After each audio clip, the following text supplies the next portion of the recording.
morning, students. I am Assistant Professor Sujatha, Head of the Department of Psychology.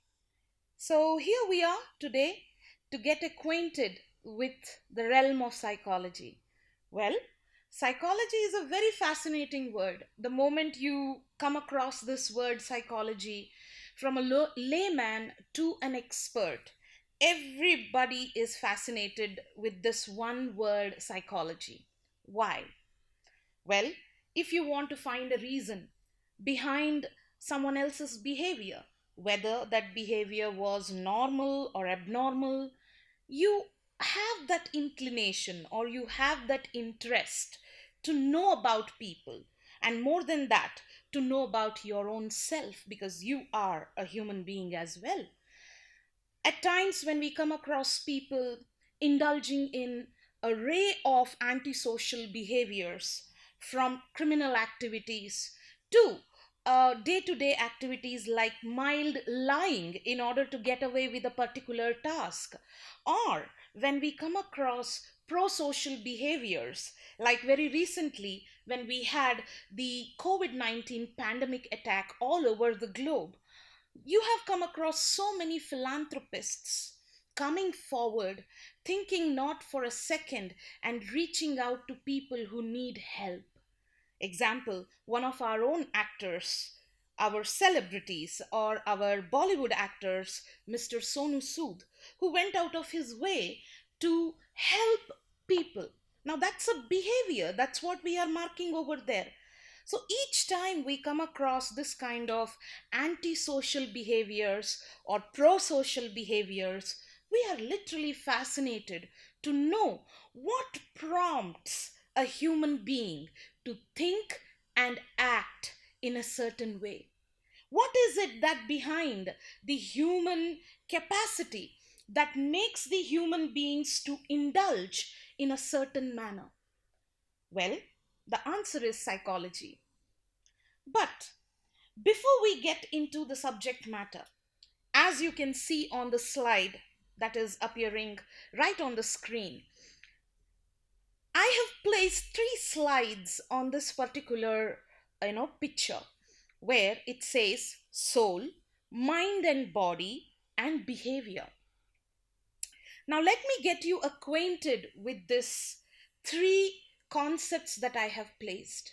These three concepts, to be precise, explain the journey of psychology, how it has evolved from the concept of soul to the concept of mind and body, and ultimately to the concept of behavior as we see it today. Yes, it is psychology that is a paramedical science. It is one of the behavioral and social sciences that we are dealing with in course of these 3 years, and you should feel very happy of being able to get to know a field like this. Okay, so in due course of time throughout our lecture, I am going to give you an analysis of how this field evolved and how is it going to give you an overview of the wide range of career prospects as well that are available for you in the background of this particular branch of psychology, right? Okay, so helping you understand as to how psychology evolved from the science of understanding the soul to mind and body functioning and ultimately to behavior, what is externally observable. So to start with that, let me tell you, psychology has its association with philosophy. In fact, philosophy has been the parent origin of psychology or the parent figure of psychology because philosophy incorporated in itself psychology as one of the concepts.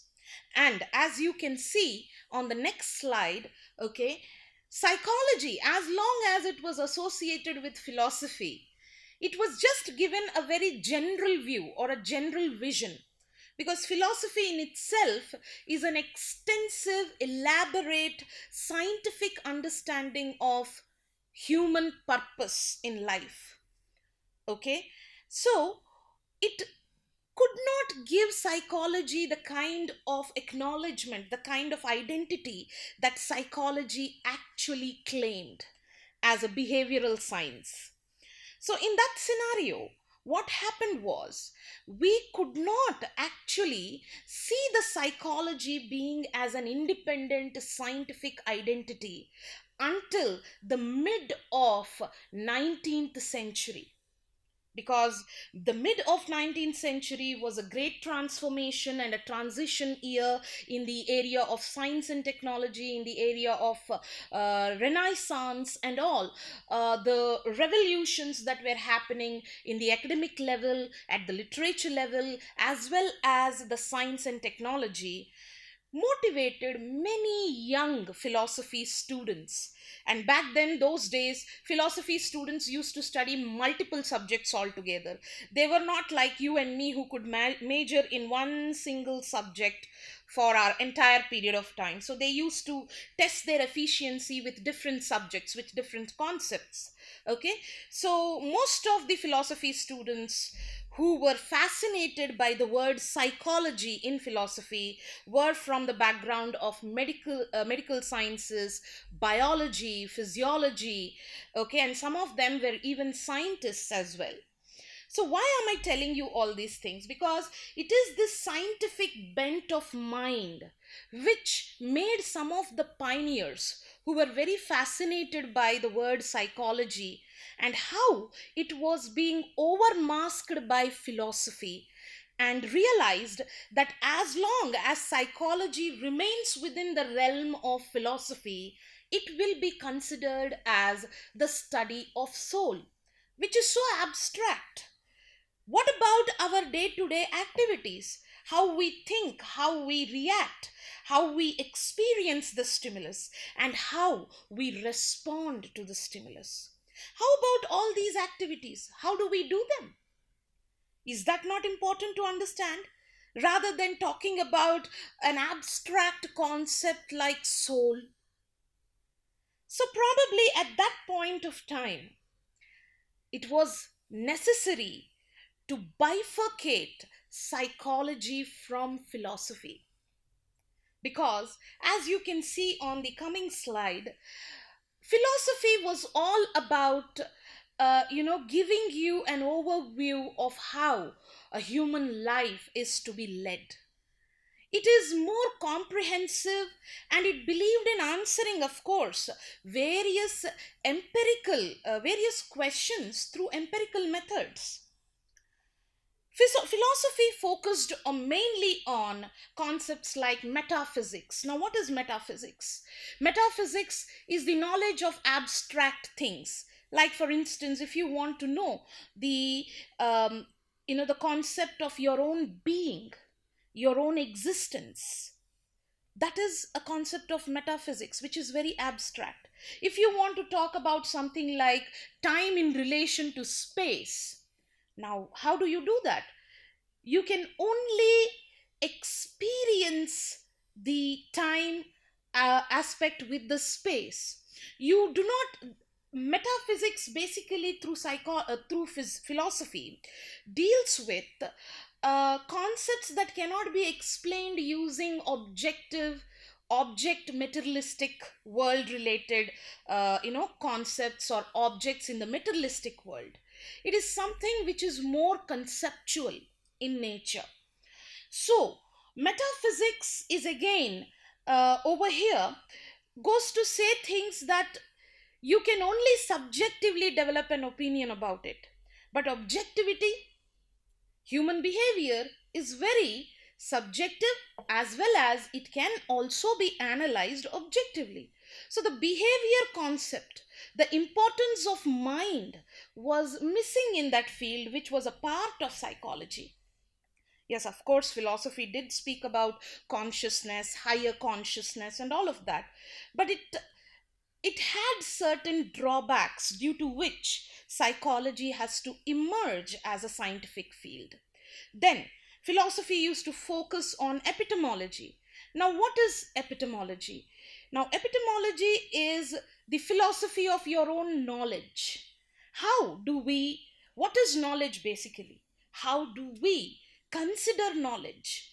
How do we acquire knowledge? So these are the concepts. And of course, philosophy also used to focus on logics, ethics, morals, values. So psychology somewhere down the line kept wavering, and it did not happen to evolve ultimately in the sense as an independent identity, or it could not even recognize its own worth. So finally, as you can see on this slide, psychology has to segregate himself, because people over a period of time who were associated with philosophy, fascinated by that subject, later started asserting that no, psychology is much more than a mere study of soul.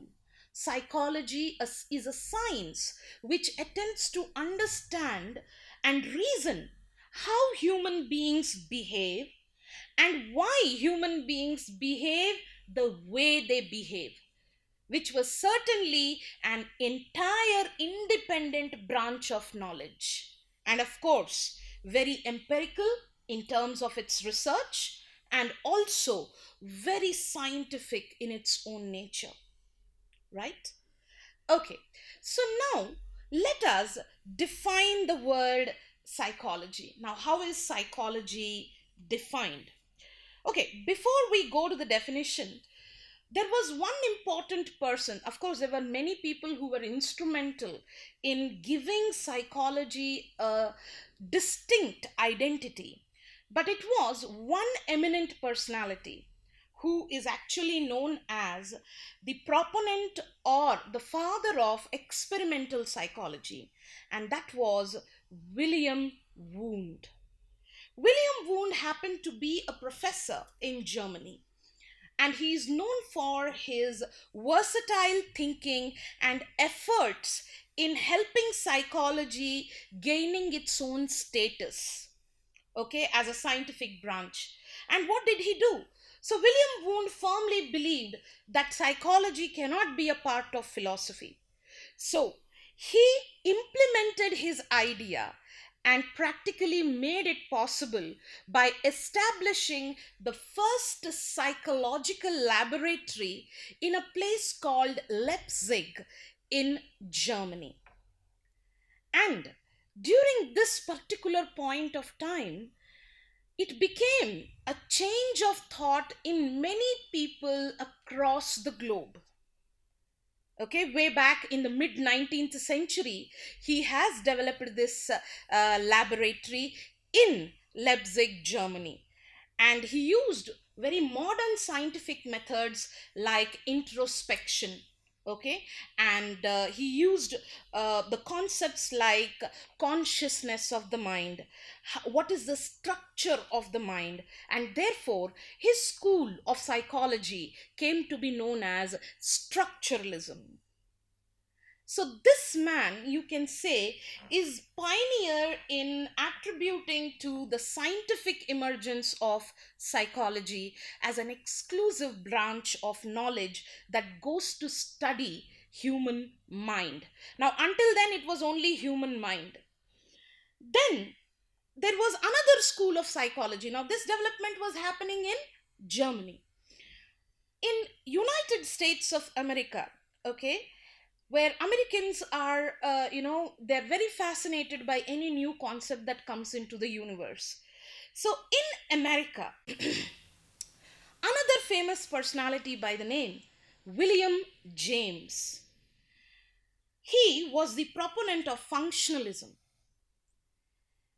And this school of functionalism started emphasizing on the fact as to how the human mind functions, okay, and where does that human mind's processes like your thinking, your reasoning, your ability to perceive, your emotions, your feelings, whatever is happening at the functionality of your mind, where do they get reflected?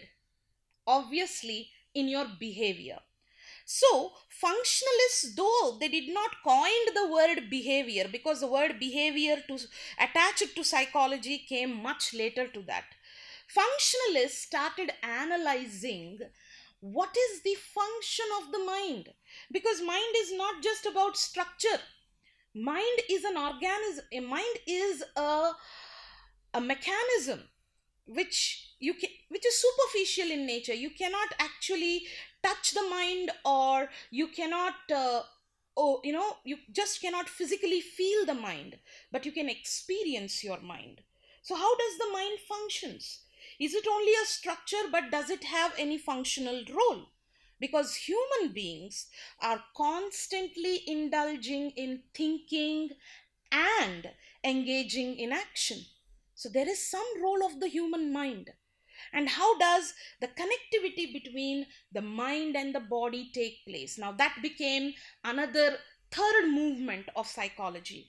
So finally, today the contemporary psychology, believes that psychology is a scientific branch of studying human behavior and mental processes. So, mind over here, in a more contemporary scientific perspective, is being considered as the mental processes or the cognitive processes. Okay, so today's definition of psychology, as you can see, it is the scientific study of your behavior and mind or mental processes. You can use it as a substitute word for that matter. Now, let us move on to learn or understand more about psychology. I will give you a quick view. Every scientific branch of knowledge, and one like psychology, has to have certain goals. The goals which the subject is actually intending to serve through its subject matter. So, what are the goals of psychology? As you can see on the slide, psychology has four important goals: describe behavior, understand and explain behavior, predict behavior, and control behavior. Now, let me give you a quick example to understand this. For instance, if you come across a person who is indulging in a behavior called as drug addiction. Now, that's a behavior. It's nothing but getting addicted to drugs is a behavioral, problem which would later develop into some or the other kind of a mental health issue. Now, when you are asked as a psychology student, you should look at that word behavior as it is when you are trying to describe it. You are not supposed to be partial, judgmental, and you shouldn't be describing the behavior of the person with any kind of preconceived notions or your own values and beliefs. You need to keep all these aspects aside whenever you are describing a person's or an individual's behavior, for as in this example, drug addiction. Because we do not have to identify the person, okay, with that behavior. Behavior has to be isolated and seen whether that behavior is abnormal or normal, whether that is acceptable or unacceptable. And you are not supposed to label the behavior or be judgmental about that behavior. So you need to describe the behavior as it is. That's the primary goal of psychology. Moving on to the next segment, that is understanding the behavior. So probably as a professional tomorrow, you need to reflect on what could have been the possible cause behind this particular behavior of addiction emerging as an uncontrollable tendency in the individual. Because drug addicts usually suffer from lack of control on this impulse of taking drugs. So look at the behavior. What could have been the possible causes? Because see, you need to understand one thing, students. No behavior is born. Every human behavior is motivated by one or the other particular reason, and that reason 99% of the times is triggered because of the environmental factors. So you really need to look into the possible causes. If that client or that individual and that individual's behavior which you are analyzing, okay, have certain major causes which have been environmentally prompted, like for example parental neglect, okay, peer pressure, or it could be certain personality issues, or it could be also unhealthy socio-cultural environment, or too much of high expectations from parents. It could have been anything that might have prompted this individual to resort to a means which is more easier and to detach from reality. Moving on to the third goal, psychology as a field of science helps you predict if at all a particular behavior is a maladaptive behavior. What are the consequences that might emerge at later levels, right? Fourthly, now why this prediction is necessary? This prediction is necessary because it will help you in analyzing whether that behavior in the longer run is going to come in the way of the normal functioning of the individual. Like if you continue with drug addiction, if this individual continues with the drug addiction in future, will it not become a cause of the individual's entire self-destruction? These are all self-destructive behaviors. So the very fact that this behavior, not the individual, okay, since this behavior is a self-destructive tendency, therefore, the fourth goal of psychology becomes controlling that behavior. Now, you can take any behaviors, like for instance, if a person gets extremely angry for simple reasons, or becomes moody, or becomes emotional, or becomes emotionally perturbed very easily. Now, these are all the behaviors that could be very destructive in nature. So, describe the behavior, relate or understand the causes behind that behavior, predict the behavior, and ultimately attempt to control the behavior. Now, how do you control the behavior? Through professional aid, psychotherapy, psychotherapeutic interventions that could enable the individual to transform themselves from undesired behaviors to more desirable behaviors that could enable every human being to reach to their truest potential and make them effective and productive in their own lives. So that's about the goals of psychology. And that's what the subject matter of psychology revolves all around. So, psychology is not just a field where I will say, yes, I can read, I can see you, look at your face, and I can read about you. No, psychology is not like that. It is very empirical in its approach, scientific in its subject matter. Okay, so well, having said this, let us summarize that psychology is a diverse discipline with great prospect of attempting to understand the human nature of functioning, the human issues at emotional level, at socio-cultural level, at psychological level, and also at the mental level collectively. And it does not end over there. It further extends itself to provide ideal ways of handling individual problems of any nature. and help individuals through therapy to overcome their own interpersonal or intrapersonal barriers and reach towards their growth and development. So it's both scientific in its approach, and it is also constructive in the way it works towards its treatment and therapeutic interventions.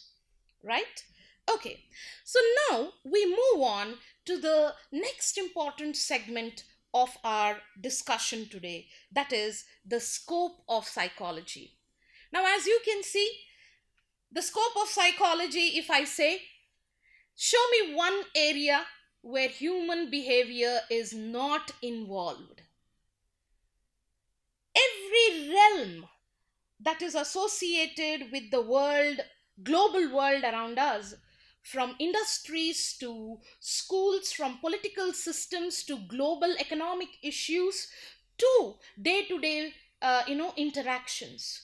You see human behavior having its place in every realm associated with human life.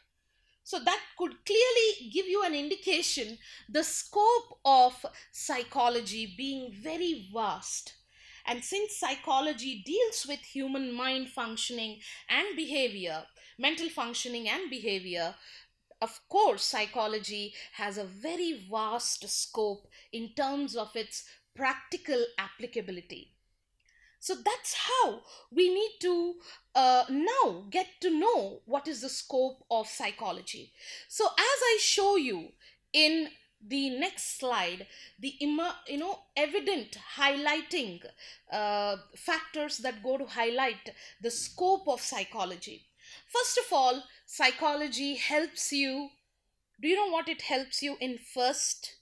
Before you go to analyze other people around you and label them that this person is unpleasant, this person is so naggy, this person is like this, psychology will always teach you first to understand yourself. Because if you attempt to understand yourself better, you will be able to manage your own behavior and the behavior of the others around you. So that's the, classic nature of this subject, which fascinates all of us. So it will enable us to understand human behavior, human functioning in various areas, like for instance, how human emotionality impact human behavior, how emotions, how human beings' psychological functioning help or facilitate human behavior, and also how the socio-cultural factors impact human behavior. Because a human being as a living organism is directly or indirectly interacting with his environment at a very active level and at passive level also. So, psychology as a field certainly helps us in understanding all these prospects. So, moving on to the next important factor that helps psychology emerging as scientific branch and its scope, the attempt that psychology makes to understand human emotions. If you look at your life until now, right at this moment, whatever your life is, if you just turn back and look around at your life was nothing but emotions and your reactions to certain situations through emotions. So, human emotions are like the essence of life. They add color to our life. Probably we may not be able to understand the worth of happiness if we wouldn't have experienced what was sadness. So, yes, there should be a balance. So, psychology says that for healthy, constructive human functioning, emotionality and emotional balance has to be maintained. You need to work on your emotional intelligence and emotional maturity. And show me one area from the time you wake up in the day till you go to bed. Show me one particular experience where you are not using or employing your emotions, and there are many times where you can also go wrong with the way you are implementing or employing your emotions. So in that connection, yes, the scope of psychology is such that it, as a field, it enables us to understand the emotional dynamics in human beings. And furthermore, the connection between the body, mind, and behavior, that means your biology and your behavior. Like, for instance, guys, so psychology also extends its scope to the fields like biology, medical sciences, neurosciences, cognitive sciences, neuropsychology, because in this connection, what happens is the scope of psychology not only helps us an understanding what is going on over here in the mind, but also what is going on in the entire body. Like, for instance, the effect of hormones on your behavior. For instance, guys, when we talk about especially women, during the menopausal period, or prior to the menopausal stage, or especially young girls. Okay, now we are talking about scientific concepts. There is nothing that we need to have a barrier or a taboo about speaking this kind of things. Usually the female counterparts, during the periodic cycles or during the monthly menstrual cycles, before the occurrence of menstrual cycles, there is a lot of hormonal change that is taking place, because your ovaries in the uterus tend to release the egg, which is the reproductive cell in the human system. Now, each time the ovaries are releasing the egg, there is a lot of hormonal change that is impacting the neurochemicals in the brain, which in turn stimulates and triggers the human behavior. So, most of you young girls might be experiencing emotions like you feel so agitated, angry, and irritated just before the occurrence of the menstrual cycles, 5 days before or during the period of menstrual cycles. Mostly this is the effect of the hormones like estrogen and all. Now, psychology as a scientific branch helps us to analyze how certain hormonal and neurochemical changes impact our mental functioning and our behavior adversely, and what can be done to curb these behavioral changes due to biological changes. So you see the scope of psychology as a science extending itself extensively even to the fields of behavior, biological, and as well as medical sciences. So, in fact, it is because of this reason, when we will be reading or understanding about the varied branches of psychology, I'm sure we will be able to really get to know what is the scope of psychology. Okay, so further, um, psychology firmly believes that every human behavior is motivated. There is no human behavior which occurs without a motive. Even if you are talking about basic biological behaviors like from hunger to thirst to the sexual drives, from basic biological drives of this kind to more complex behaviors, every human behavior occurs as a result of motivation, and every human behavior has a motive. We are motivated to behave in certain manners. So, the field of psychology goes to explore what is it that motivates a human being to behave in a certain manner. What are various motivational factors behind a behavior, whether that behavior is pro-social, antisocial, adaptive, or maladaptive. So, motivation plays a very dominant role also to add on to the scope of psychology, because if you understand the motives behind the other person's behavior, the lesser the chance of conflict, the more the opportunity for transparency, right? Yes. So moving on to the, yeah, I told you that psychology also facilitates um, biological sciences with its association, and the scope of psychology also extends itself to understand cognitive sciences. Now, when I use the word, what is this cognitive sciences? The word cognitive means higher order mental processes. So, the subject of psychology extends itself to understand these various higher order mental processes or higher order cognitive functioning in human beings. Like, for example, how do you pay attention?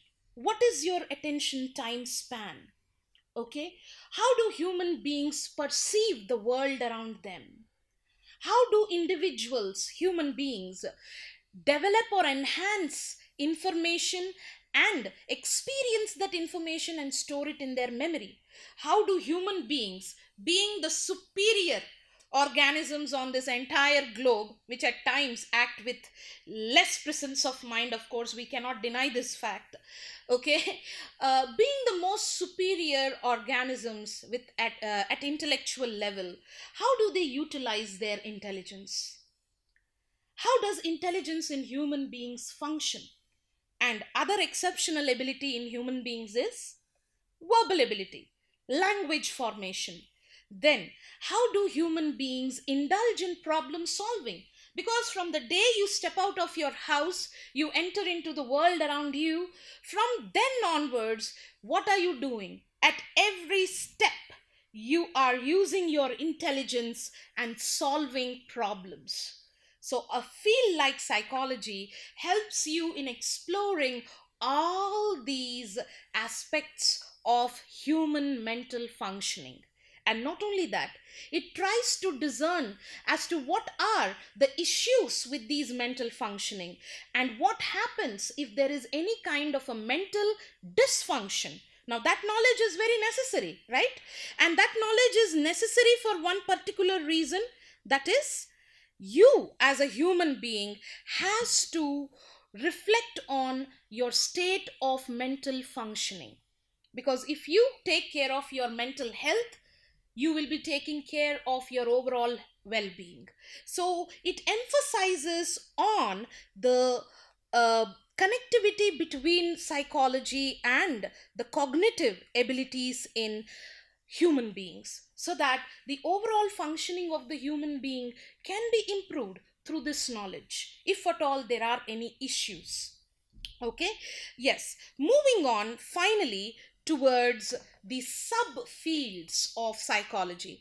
So guys, there are basically the subfields of psychology are classified into two categories: basic branches of psychology and applied branches of psychology. Now, basic branches of psychology are also known as general branches of psychology, because these concepts, okay, are totally concerned with developing fundamental concepts, principles, theories, theoretical assertions. So basically, the general branches of psychology or the basic branches of psychology are concerned with developing theoretical content through research, through observations, through finding.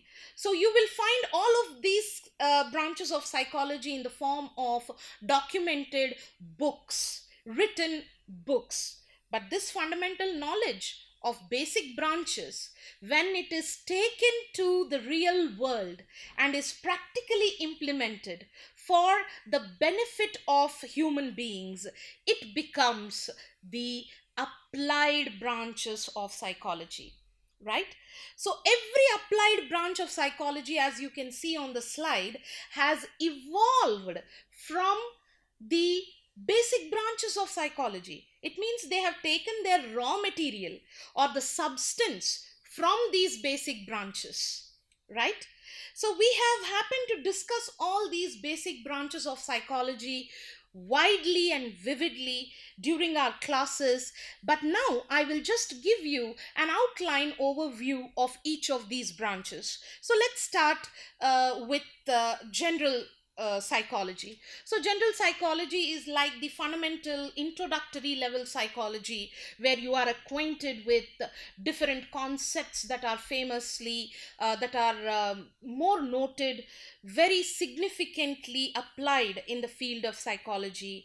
Okay, like for example the schools of psychology, the various principles of psychology, goals of psychology. Now when we talk about schools or perspectives in psychology, we have functionalism, structuralism, then we have Gestalt school of psychology, behavioristic school of psychology, psychodynamic perspective or school of psychology. So we have a number of them. A fundamental knowledge or the base level knowledge is provided through general psychology. So I hope you people clearly understood as to what are basic branches. Moving on to one of the interesting other branches is abnormal psychology. Now talking about abnormal psychology, now, this is the branch of psychology which attempts to understand what are mental illnesses, what are the different types of psychological disorders, and what are the causes behind these psychological disorders. Right?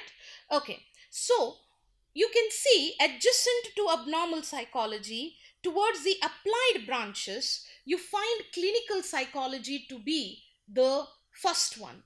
Now, why? Because clinical psychology has descended from this very subject matter of abnormal psychology. Abnormal psychology ends its subject matter only by attempting to identify what are mental disorders and explore the causes and categorize different mental disorders. That's where abnormal psychology limits itself as a theoretical concept. So, where abnormal psychology stops, clinical psychology takes on from there. Because clinical psychology, as an extended sub branch or an applied branch of this general psychology or abnormal psychology, because you'll find a bit of general psychology in everything.